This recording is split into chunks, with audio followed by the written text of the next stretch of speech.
की जंग के शोधा को कौम का सलाम। लाहौर कैंट में वाक़ 18 बलोच मौजूदा तीन सिंध रेजिमेंट की तारीखी यादगार पर पाक फौज के चाको चौबंद दस्ते ने सलामी पेश की। हर साल 8 सितंबर को लाहौर के दिफा के लिए कलीदी जवाबी हमले की याद में यादगार शोधा पर गाजी इकट्ठे होते हैं।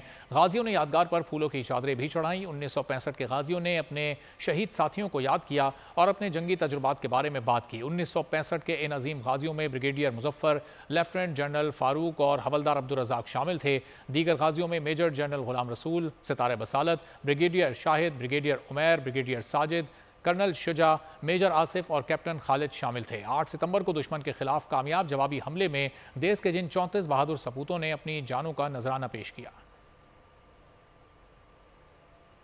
1965 की जंग के शोधा को कौम का सलाम। लाहौर कैंट में वाक़ 18 बलोच मौजूदा 3 सिंध रेजिमेंट की तारीखी यादगार के मौके पर पाक फौज के चाको चौबंद दस्ते ने सलामी पेश की। हर साल 8 सितंबर को लाहौर के दिफा के लिए कलीदी जवाबी हमले की याद में यादगार शोधा पर गाजी इकट्ठे होते हैं। गाजियों ने यादगार पर फूलों की चादरें भी चढ़ाईं। 1965 के गाजियों ने अपने शहीद साथियों को याद किया और अपने जंगी तजुर्बात के बारे में बात की। 1965 के नजीम गाजियों में brigadier Muzaffar, lieutenant general Farooq और हवलदार अब्दुल रज़ाक शामिल थे।